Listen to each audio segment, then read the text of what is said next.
So that red filiformis site was a bust. It was all flooded. I think it was like the pond was 6 times the diameter. So the last time that I was there, that was 3 years ago. So I decided to head up to Alabama because I had a friend up there.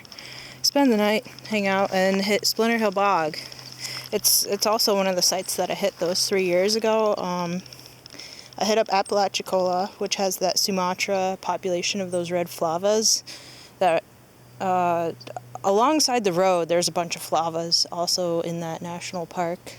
And I think there were some purpurias and psittacinas along the side of the road, but like I said, it was super swampy. And if I'm by myself, I don't want to be trying to like push my car out of the swamp by myself on the side of the road in the middle of the swamp. So here we are at Splinter Hill Bog. So if your leucophyllas have any sort of names on them like Perdido or Mobile or Splinter Hill Bog, Baldwin County, it's all in the same area here. I've been driving down Alabama, so that friend of mine is a little bit in northern Alabama. I had fun driving through the south. It's actually pretty nice. So here we are in Splinter Hill. Oh, that isn't an interesting bug. But what is interesting in here is that there's also little Drosera hiding in here too, if you can see that little guy. They're on both sides of the path here. I'm not sure what they are because they're kind of pretty small. Maybe they're more capillaris. I'm not sure. Like I said, I'm not a Drosera person. But here's the leucophyllas, and also hiding in the grass around here, there's rubras. So maybe we'll see if we can't find some. Here's some little tiny baby leucophyllas. Here's some more capillaris. It's pretty dry here. It says it's a bog, but if you look at it, it looks kind of sandy. Maybe the water table is just a couple feet down. I'm not sure. It's not completely wet like that filiformis site. All those little sundews in there. There's some more leucophyllas. I have to make sure I don't get lost because I'm by myself. So these are my favorite. They don't grow for me in San Diego, though. Maybe I just didn't wait long enough. I hear that it takes like 3 years for them to settle down to start growing again after you transplant them. So maybe that was my problem, patience. There's all sorts of pictures here. So we're actually walking towards that. So the key to finding carnivorous plants is you look in the forest and something looks a little funny. So that looks like there's a big patch of brown stuff. And if it's the middle of the summer and everywhere else is kind of swampy and you know there isn't a drought, then you walk over and investigate the things that look a little funny. There's some more little baby pictures. And they might end up being carnivorous plants. Even on the side of the path here, there's some nice sundews. Oh, and I think there might be some sphagnum growing there. And this is right by the side of the road here. My car is parked by where that white sign is. There's a road right there. We might see some cars go past.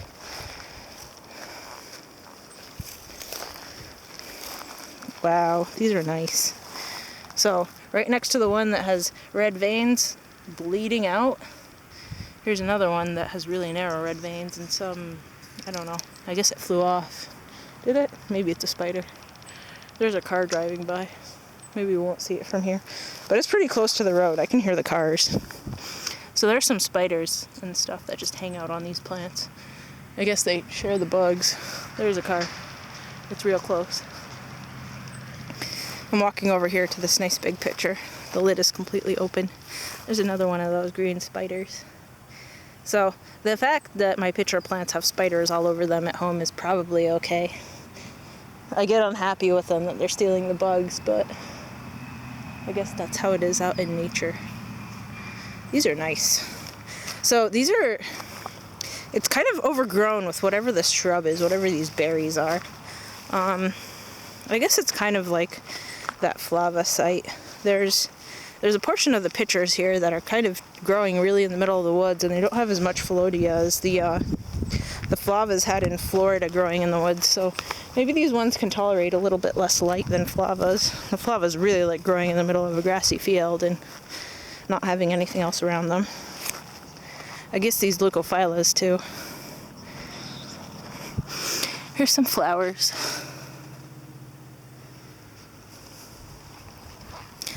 and all sorts of nice pitcher plant flowers. Hopefully they put down seeds and we have new leucophylla sprout up next year.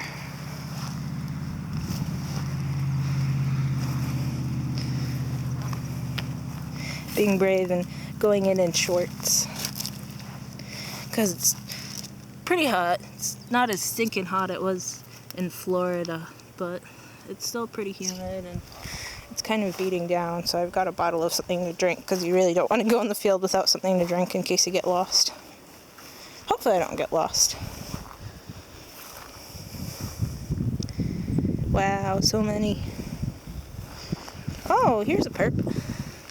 I guess the perps were here. Some nice big ones right here. I don't really see what's inside there. It's pretty dark and murky. Maybe that's a spider because there's a bunch of legs. That's pretty creepy, huh? There's some more perps. Sarracenia purpurea. So maybe we'll find those rubras too, huh? Wow, that's a nice big field. Let's go walk around all of it. Ooh. There's one that's almost completely white on the top. I really wish I could grow these. These ones are my favorites. With the all white tops. I think it's like that cultivar Mardi Gras, huh? Although not as roughly. So what are these? Why do these all have Phallodia? No, they look like they're leucophyllas.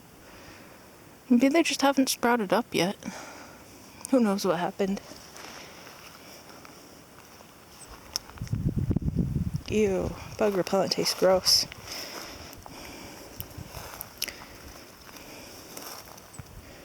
Hopefully there aren't snakes waiting to eat me. I don't see any pings here like I did in that flava site, so maybe they just don't grow here.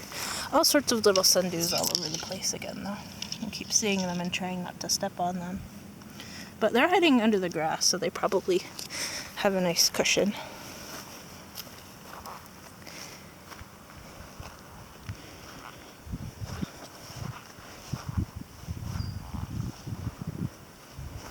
Yeah, this isn't the same place, so I accidentally passed up some Splinter Hill Bog sign. I guess there's a couple different entrances to the preserve, because I think it's a whole big preserve.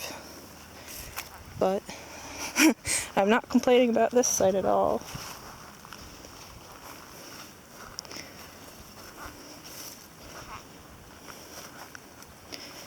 I kind of wish I had some coordinates to some of those Sarracenia albamensis on those rock slides, but maybe I shouldn't be climbing around those with a bum back, huh? Oh, here's some more filiformis. Maybe they were here before and I just didn't notice them. But more nice green album, more nice green filiformis. I wonder which direction I should go in. They all look good. There's footpaths in here. Try not to trample too much.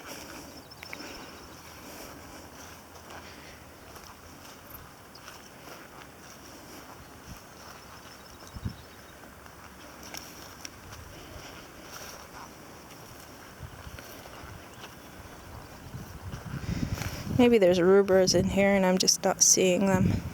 Because that's what happened last time too. There were rubras hiding in the grass. Until I finally saw them, they didn't, all of them didn't pop out for me. Here's some more filiformis. They're nice and dewy, so humidity is nice and high. Oh, here's an unopened one. Before they pop open, they kind of swell.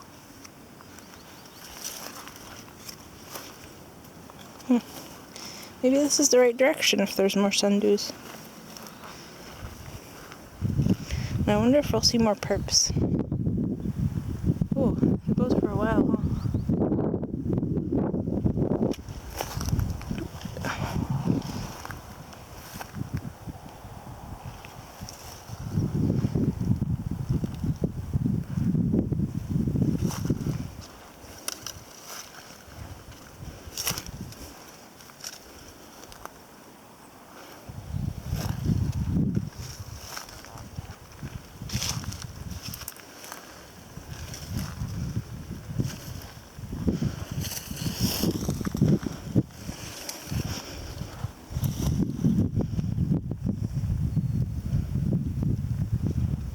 You know, I think the rubras were more tucked into the woods, so maybe as we get closer to the woods we might see some. They're kind of shorter. They're like the size of this guy.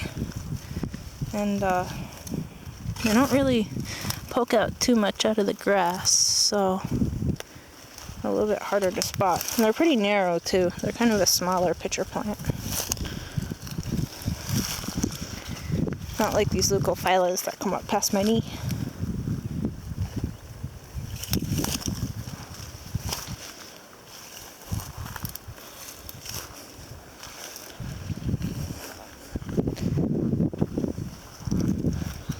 I guess some bugs attacked this one when it was opening.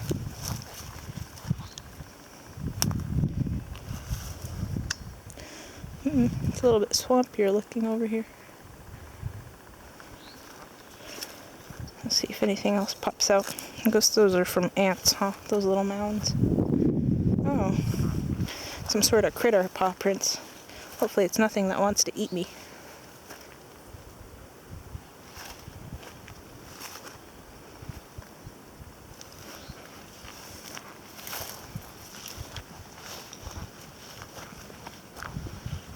Oh, a bumblebee doing his work. I guess our bees in San Diego don't really know how to pollinate my pitcher plants because I don't ever get any seeds off of any of them. The miners I do, so they must be really good at self-fertilizing, but not the rest of them.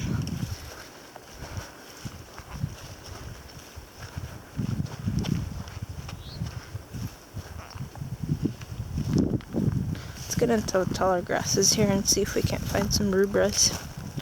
Maybe I'll just make another video if I can't find any here. Wander around for a little while and try not to get lost. It looks like just more leucophyllas though.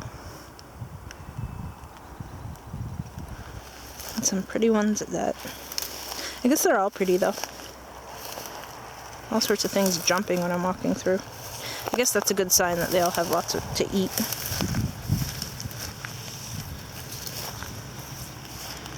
I wonder if any of the people going down this road actually know what's out here.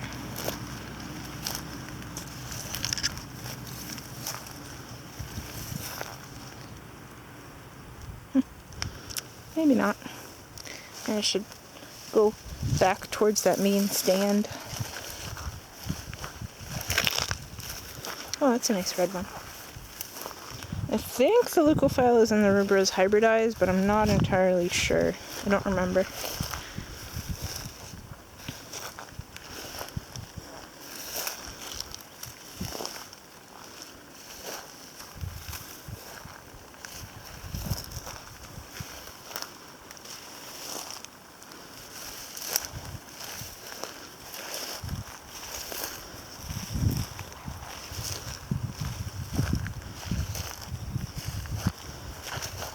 Oh, more filiformis.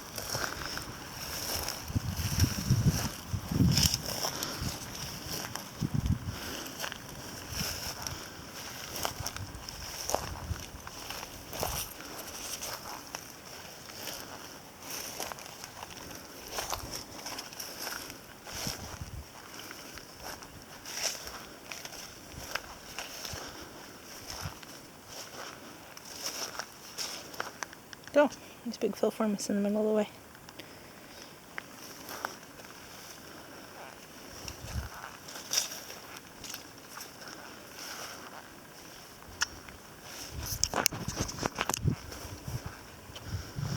There's one that has short lids.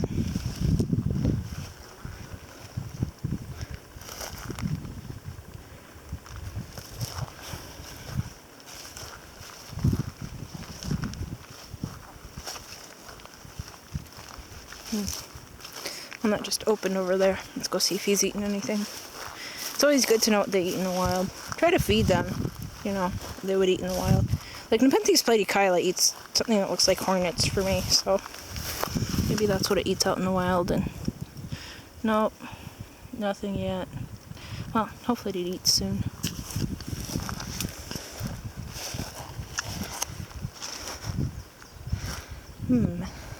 Maybe this way. It looks like a path.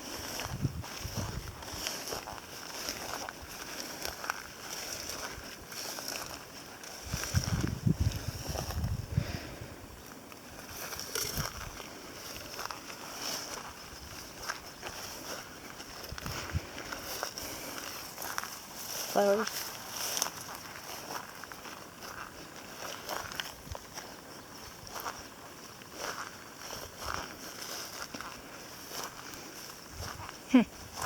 No more pictures? Maybe I should go back. Okay, well, if I find those rhubards, I'll take another video. Bye.